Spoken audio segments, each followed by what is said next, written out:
Assalamualaikum warahmatullahi wabarakatuh. Perkenalkan, kami dari kelompok 1, yang dimana di sini kami akan mempresentasikan materi tentang budidaya tanaman hortikultura. Yang mana di sini adalah mata kuliah biologi terapan yang diampu oleh Ibu Firda Azhara, SPD MSI. Sebelum masuk kepada materi, izinkan kami di sini untuk memperkenalkan diri. Saya sendiri, perkenalkan nama saya Ratu Nincia Lovena dengan NIM 18231058. Perkenalkan, saya Putri Anissa Rizaldi dengan NIM 21231086. Saya Sylvia Busri Adea dengan NIM 21231098. Saya Muafiza dengan NIM 21231134. Perkenalkan, nama saya Tiffany Nafisa Arif dengan NIM 21231148. Perkenalkan, saya Yosi Fitriani dengan NIM 21231110. Baiklah, sekian perkenalan singkat dari kami. Selanjutnya kami akan mempresentasikan materi budidaya tanaman hortikultura. Hortikultura berasal dari kata hortus dan kultur, di mana hortus ini berartikan kebun dan kultur berartikan budidaya. Istilah ini digunakan untuk menunjukkan sistem produksi yang melayani kebutuhan sehari-hari akan komoditas segar dari sayuran, buah-buahan, dan juga tanaman hias. Nah, jadi yang dimaksud dengan hortikultura itu adalah cabang ilmu yang membahas perihal pertanian yang meliputi tanaman buah, sayuran, dan juga tanaman hias. Nah, hortikultura ini adalah salah satu metode pertanian modern. Nah, jika kamu adalah seseorang yang menekuni bidang hortikultura ini, maka secara profesional kamu disebut dengan hortikulturis. Sekian materi yang bisa saya sampaikan. Materi selanjutnya akan disampaikan oleh rekan saya. Baiklah, selanjutnya saya akan membahas tentang ciri-ciri hortikultura. Ciri-ciri hortikultura ada 13. Pertama, kos atau satuan area tinggi. 2. Intensif dalam modal serta tenaga. 3. Jenis hortikultura meliputi buah, sayuran, dan tanaman hias. 4. Hasilnya melimpah ruah. 5. Dipanen dan dikonsumsi dalam keadaan segar, bukan sebagai kebutuhan pokok, namun dapat memenuhi kebutuhan jasmani dan rohani. 6. Sifatnya mudah rusak. Bila disimpan, harus diberi perlakuan secara khusus atau menggunakan teknik yang tepat. 7. Memberikan kepuasan dari segi estetika. 8. Tempat produksi dapat dalam suatu wadah atau ruang tertentu dan tempat yang luas. 9. Sangat dipengaruhi oleh lingkungan. 10. Kandungan air menentukan kualitas. 11. Sebagai sumber vitamin dan mineral. 12. Harga fluktuatif. 13. Pasaran komoditasnya mudah dan cepat berubah, seirama dengan perubahan tingkat hidup konsumen yang menghendakinya. Selanjutnya, fungsi tanaman hortikultura. Beberapa fungsi tanaman hortikultura yaitu: pertama, tanaman hortikultura mempunyai prospek yang sangat baik karena memiliki nilai ekonomi yang sangat tinggi dan memiliki nilai ekonomi tinggi di pasar baik di Indonesia ataupun di luar negeri. 2. Tingkat apresiasi untuk komoditas makanan dan obat-obatan. Selain fungsi tersebut, terdapat beberapa fungsi sederhana dari tanaman hortikultura, yaitu: pertama, fungsi penyedia makanan.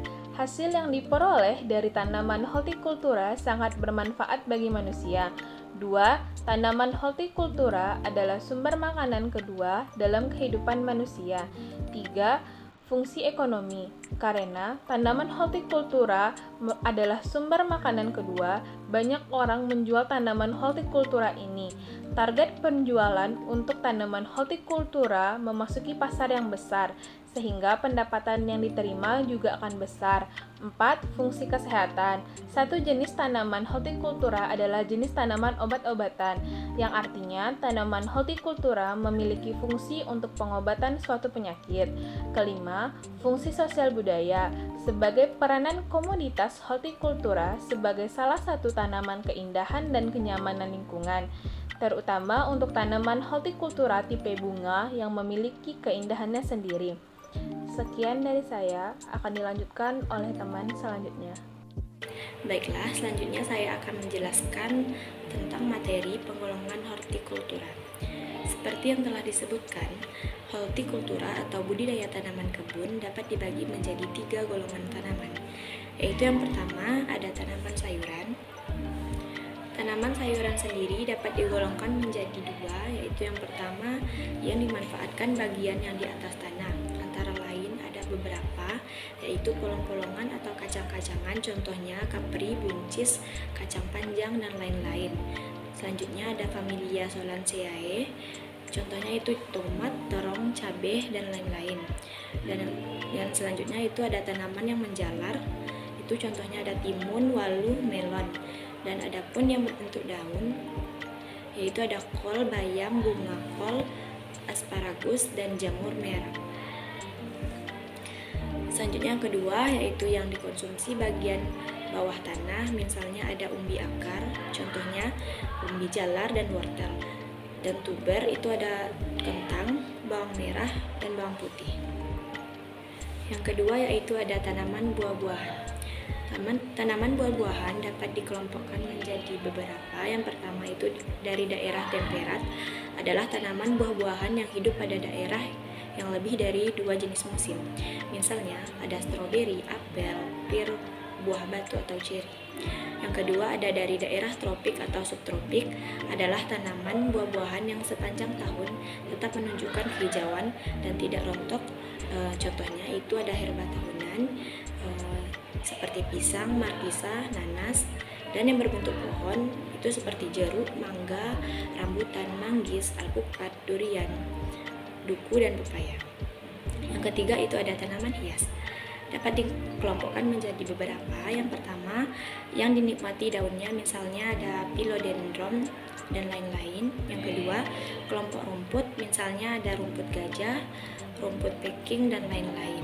Yang terakhir yaitu yang dinikmati bunganya, misalnya ada mawar, bougainville, anggrek, dan lain-lain. Selanjutnya yaitu ada manfaat tanaman hortikultura. Yang pertama ada manfaat bagi petani. Tanaman hortikultura mempunyai nilai jual yang bagus serta sama dengan yang dilakukan sebagai peningkatan suatu produk pertanian, dan bisa juga sebagai peningkatan devisa Indonesia, sebab setiap negara juga mempunyai persaingan untuk mencapai produk yang unggul. Yang kedua, ada manfaat untuk komunitas dan masyarakat.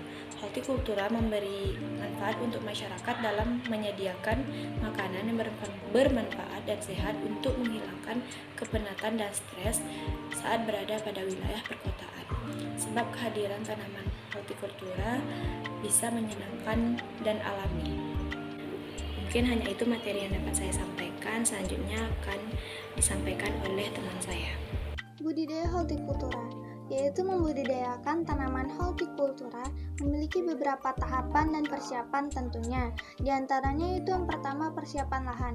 Tahap awal dari proses budidaya hortikultura adalah hal yang terpenting karena tanaman yang dihasilkan akan bergantung kepada jenis tanaman yang akan dikembangkan. Dari ukuran tanaman tersebut dan usia memanennya haruslah diketahui. Yang kedua itu teknik atau cara budidaya apa yang akan dilakukan, apakah dengan menggunakan sistem hidroponik, organik, atau mungkin dengan teknik konvensional.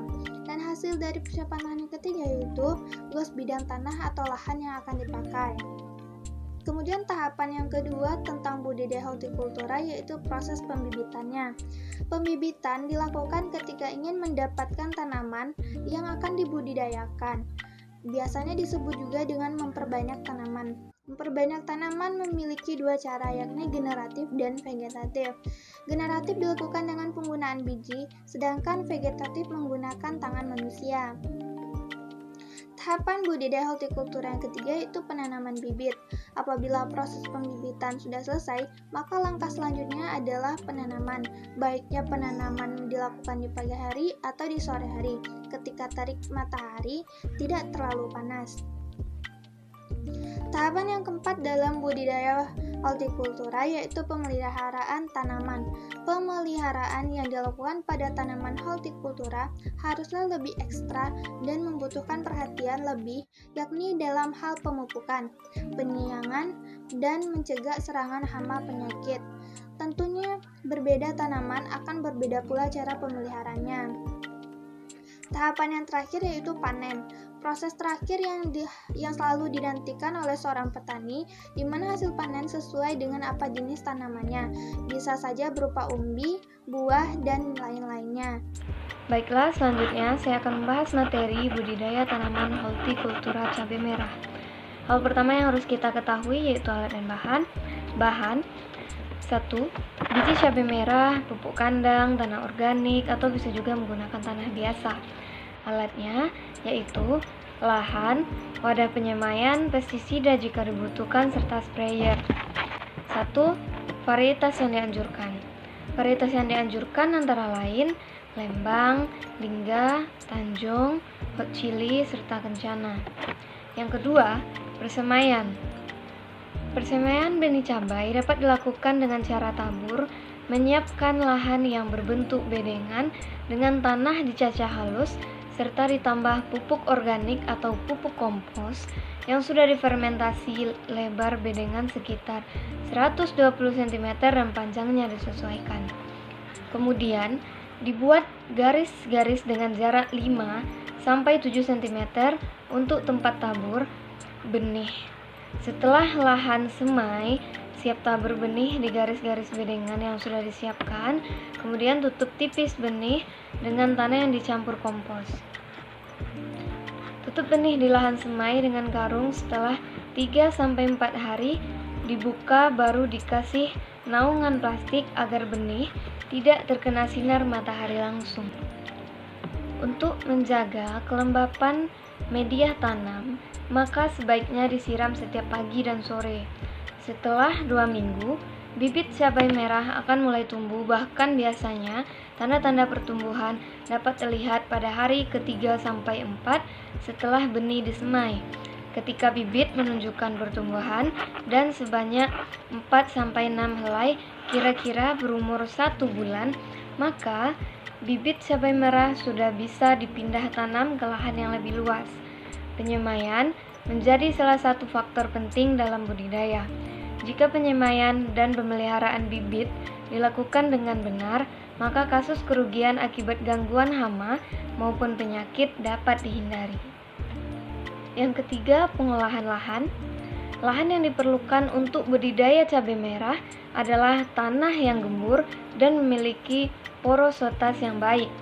Sebelum cabai merah ditanam, cangkul atau bajak lahan sedalam 20-40 cm. Bersihkan dari batu atau kerikil dan sisa-sisa akar tanaman. Apabila terlalu banyak gulma dan khawatir mengganggu, bisa gunakan herbisida. Buat bedengan dengan lebar 1 meter, tinggi 30-40 cm, dan jarak antar bedengan 60 cm. Panjang bedengan disesuaikan dengan kondisi lahan. Untuk memudahkan pemeliharaan, panjang bedengan maksimal 15 meter. Buat saluran drainase yang baik, karena cabai merah tidak tahan terhadap genangan air. Yang keempat, pemupukan. Cabai monokultur di lahan yang kering. Pupuk dasar yang diberikan berupa pupuk kandang kuda atau sapi dan pupuk buatan TSP diberikan sebelum ditanam. Pupuk susulan berupa urea, ZA, dan KCl diberikan 3 kali pada umur 3, 6, dan 9 minggu setelah ditanam. Yang kelima, penggunaan mulsa. Mulsa jerami setebal 5 cm digunakan pada musim kemarau yang diberikan 2 minggu setelah tanam. Mulsa perak hitam digunakan di dataran tinggi pada musim kemarau atau hujan. Yang keenam, pemeliharaan. Penyulaman dilakukan paling lambat 1-2 minggu setelah tanam untuk mengganti bibit yang rusak atau sakit. Pengairan dilakukan dengan digenangi atau disiram per lubang. Penggemburan dan pendinginan dilakukan bersamaan dengan pemupukan susulan. Pemberian air untuk menopang tanaman. Tunas air yang tumbuh di bawah cabang utama sebaiknya dipangkas. Yang ketujuh, pengendalian OPT dilakukan tergantung pada OPT menyerang. Beberapa cara yang dapat dilakukan antara lain, yang pertama, penggunaan border 4-6 baris, yang kedua pemanfaatan musuh alami, yang ketiga penggunaan perangkap, yang keempat penggunaan pestisida alami, yang kelima penggunaan pestisida kimia sesuai kebutuhan dengan dosis yang sesuai. Selanjutnya yaitu panen dan pasca panen. Pada dataran rendah, cabai merah yang dapat dipanen pertama kali berumur 70-75 hari setelah tanam, sedangkan pada dataran tinggi pada umur 4-5 bulan dengan panen interval panen per hari. Buah yang rusak sebaiknya dimusnahkan. Penyortiran dilakukan untuk memisahkan cabai yang sehat dan bagus. Sekian pembahasan dari saya. Materi selanjutnya akan dibahas oleh teman saya yaitu Muhafizah. Baiklah, materi selanjutnya mengenai proses biologis. Cabai berkembang biak dengan cara generatif, artinya melalui proses fertilisasi, peleburan sel gamet jantan dan sel gamet betina pada cabai. Biasanya ditanam biji yang disemaikan setelah tumbuh dan tanaman muda, kemudian dipindahkan ke polybag atau persemaian. Terdapat 4 fase pertumbuhan cabai. Yang pertama, fase embriotik atau lembaga. Fase embriotik terjadi sejak fase penyerbukan tanaman cabai berlangsung, di mana dari proses penyerbukan tersebut akan terjadi penyatuan sel gamet jantan dengan sel gamet betina untuk kemudian menghasilkan zigot. 2. Yaitu fase juvenil atau fase perkecambahan biji. Fase perkecambahan biji diawali dengan proses masuknya air di dalam sel-sel biji sehingga akan merangsang enzim alfa-milase untuk diproduksi sebagai prekursor, yaitu untuk pembentukan cikal bakal daun, akar, tunas, dan batang. Yang ketiga yaitu fase produksi atau menghasilkan buah. Fase produksi menghasilkan buah pada tanaman cabai dimulai dari ketika tanaman berbuah hingga menghasilkan buah, dan berakhir saat tanaman cabai tidak mampu berbuah secara normal seperti biasanya. Selanjutnya yaitu fase penuaan atau senil. Fase ini tidak dapat ditentukan batas waktu awalnya. Akan tetapi, pada fase akhirnya dapat terlihat ciri-ciri seperti ukuran buah semakin kecil, produksi bunganya dan buahnya berkurang, dan fase akhir tanaman cabai mengering dan mati. Baiklah, sekian presentasi dari kelompok 1. Semoga apa yang kami sampaikan menjadi ilmu yang bermanfaat, dan mohon maaf jika terdapat kesalahan dalam penyampaian materi dari kelompok 1. Sekian, saya ucapkan terima kasih dan wassalamualaikum warahmatullahi wabarakatuh.